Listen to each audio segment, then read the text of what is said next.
Faza e parë është në dorën tonë në një masë shumë madhe. Faza tjetër është në dorën e tyre në një masë shumë madhe. Nërse e pa aftësia në politik do të vlerësohej me nota, ajo do të meritonte maksimumin, ndërsa justifikimet për dështimet do të mbeteshin në nivel minimal.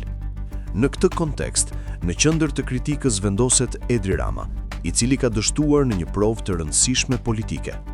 Vendimi i mazhorancës për të mos lejuar hetimin e Belinda Ballukut konsiderohet si një faktor që ka ndikuar negativisht në rrugën e Shqipërisë drejt Bashkimit Evropian. Disa shtete anëtare kanë shprehur rezerva serioze duke sjellë pasoja në procesin e integrimit.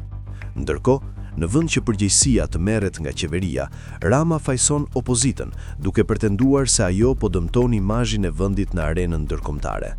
Ai argumenton se komunikimet e opozitës me faktor të jashtëm ndikojnë negativisht në perceptimin e Shqipërisë.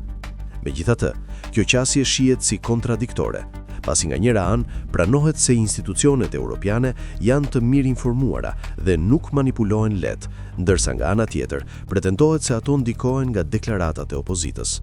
Në thelb, problemet kryesore mbeten korrupsioni, lidhjet mes politikës dhe krimit, si dhe mungesa e ndarjes së pushteteve. Këto janë arsyet reale që pengojnë integrimin, ndërsa debati për fajsin mbetet një përpjekje për të shmangur përgjegjësinë politike.